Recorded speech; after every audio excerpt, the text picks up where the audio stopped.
البدع والأهواء، أهل البدع العقائدية وأهل البدع السياسية. نقول بيننا وبينكم السلف، بيننا وبينكم الكتب، كان فيقول البدع بيننا وبينكم. Alhamdulillahirabbil alamin. Wassalatu wassalamu ala al-mab'uthi rahmatan lil alamin. Wa ala alihi wa ashabihi wa man tabi'ahum bi ihsanin ila yaumiddin. Amma ba'd. Ikhwanil kiram rahimani wa rahimakumullah. Pertemuan yang lalu kita telah mengambil satu poin dari fasal al-imanu bil qadar, iman terhadap takdir, yang merupakan rukun iman keberapa? Indak ya Ibrahim.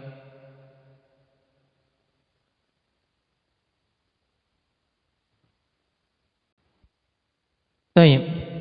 Hadis Umar bin Al-Khattab radhiyallahu anhu. Rasulullah sallallahu alaihi wasallam katakan ketika ditanya tentang iman, kemudian menyebutkan rukun-rukun iman. Antu'mina billahi wa malaikatihi wa kutubihi wa rusulihi wal yaumil akhir wa tu'mina bil qadari khairihi wa syarrihi. Rukun iman yang keenam disebutkan dalam urutan ini. Baik. Dan telah kita pelajari bahwasanya perkara pertama kali yang diperintahkan oleh Allah Subhanahu wa taala kepada pena di awal pertama kali diciptakan, yaitu di saat dia diciptakan, awal pertama yang diperintahkan kepadanya adalah untuk menulis. Nah, sesuatu yang diperintahkan untuk menulis di sini atau untuk ditulis di sini yaitu tentang takdir. Nah, sekarang ikhwan kita masuk pada pembahasan berikutnya, di mana dituliskan takdir tersebut. Qala al-muallif hafizahullah ta'ala, aina kataballahu maqadiral khalqi, di mana Allah Subhanahu wa taala menulis takdir-takdir para makhluk. Wal jawab fil lauhil mahfuz, ditulis di Al-Lauhil Mahfuz. Dan yang dimaksud dengan Al-Lauhul Mahfuz, ikhwani fillah, dari makna asal Al-Lauh. Al-Lauh adalah apa? Sesuatu yang digunakan untuk sarana penulisan, dalam artian sesuatu yang dituliskan padanya takdir di sini.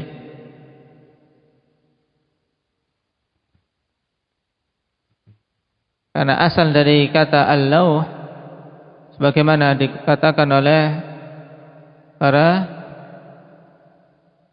ulama lughah, kullu safihatin 'aridah min safaihil khashab, yaitu semua perkara yang memiliki apa? Memiliki lembaran, ya, lembaran yang bisa dibentangkan. Kalau dari kayu, ya apa? Kayu yang berbentuk papan. Kalau dari tulang, ya bagian apa? Berarti bagian katif. Bagian apa? Apa namanya sini nih? Iga ya kan? Iga kalau kalian lihat kambing, yang bagian apa? Lempengan melebar itu yang bisa digunakan untuk menulis pada zaman dulu. Itu semuanya masuk kategori lauh. Sehingga al-lauh alladzi yuktabu fi. Makna dari lauh yaitu alladzi yuktabu fi, sesuatu yang dituliskan padanya. Nah, ada kolam yang menulis dan al-lauh yang dituliskan padanya takdir ini. Adapun al-mahfuz sebagai sifat dari lauh tersebut. Kenapa? Karena Allah Subhanahu wa taala menjaga dari apa? Dari perubahan, pengurangan atau tambahan, sehingga syaitan sama sekali tidak mampu untuk mengubah-ubah atau mengurang-urangi apa yang ada di dalamnya.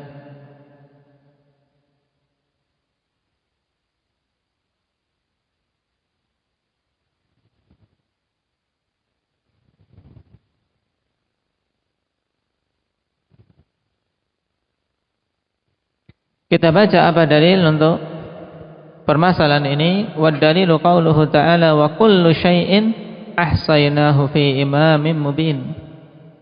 Dan semua perkara,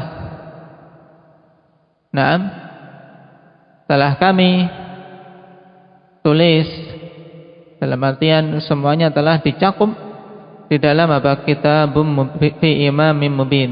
Wa kullu syai'in ahsaynahu fi imamin mubin. Dan yang dimaksud dengan imamun mubin dalam ayat ini adalah Al-Lauhul Mahfuz. Sehingga makna ayat ikhwanifillah yaitu segala sesuatu telah dicakup dalam penulisan di Lauhul Mahfuz. Wa qauluhu ta'ala ma asaba min musibatin fil ardi wala fi anfusikum illa fi kitabim min qabli an nabra'aha. Tidaklah menimpa suatu musibah pun di bumi, dan juga tidak menimpa pada diri-diri kalian. Jadi tidak ada musibah satupun di muka bumi ini, dan tidak ada musibah satupun yang menimpa diri-diri kalian illa fi kitabim min qabli an nabra'aha, kecuali telah tertulis dalam Alkitab. Ya, telah tertulis dalam suatu kitab sebelum apa? Sebelum kami mewujudkan musibah-musibah tersebut. Jadi sebelum musibah-musibah itu diciptakan atau Allah Subhanahu wa taala turunkan, bahkan sebelum diri-diri kalian diciptakan, semua perkara telah ditetapkan di dalam kitab tersebut. Dan kitab yang dimaksud di sini adalah Al-Lauhul Mahfuz, tempat penulisan takdir yang terjaga. Wa qauluhu ta'ala, atau lembaran-lembaran lebih mudahnya, lembaran yang dituliskan takdir padanya, yang terjaga dari pengurangan dan tambahan. Wa qauluhu ta'ala wa ma min dabbatin fil ardi wala ta'irin yatiru bi janahihi illa umamun amsalukum ma farratna fil kitabi min syai' thumma ila rabbihim yuhsyarun. Tidaklah ada satu binatang melata pun di muka bumi ini, tidak pula seekor burung yang mengepakkan kedua sayapnya, kecuali mereka itu adalah umamun amsalukum, umat-umat semisal kalian. Dalam artian mereka itu hewan-hewan yang ada di muka bumi, burung-burung yang terbang di angkasa, mereka juga umat, mereka juga hamba dari hamba-hamba Allah seperti kita semua. Allah yang menciptakan, Allah pula yang mengatur dan memberi rezeki. Ma farratna fil kitabi min syai', tidaklah kami luputkan sesuatu pun dalam Alkitab. Itu tidak ada sesuatu yang terluput, tidak ada sesuatu yang tercecer. Nah, di dalam Lauhul Mahfuz semuanya telah tertulis, tidak ada yang terluputkan. Tsumma ila rabbihim yuhsyarun, kemudian mereka akan dikumpulkan kepada Rabb mereka. Nah, ayat-ayat yang dibawakan di sini semua menunjukkan tentang apa? Al-Lauhul Mahfuz.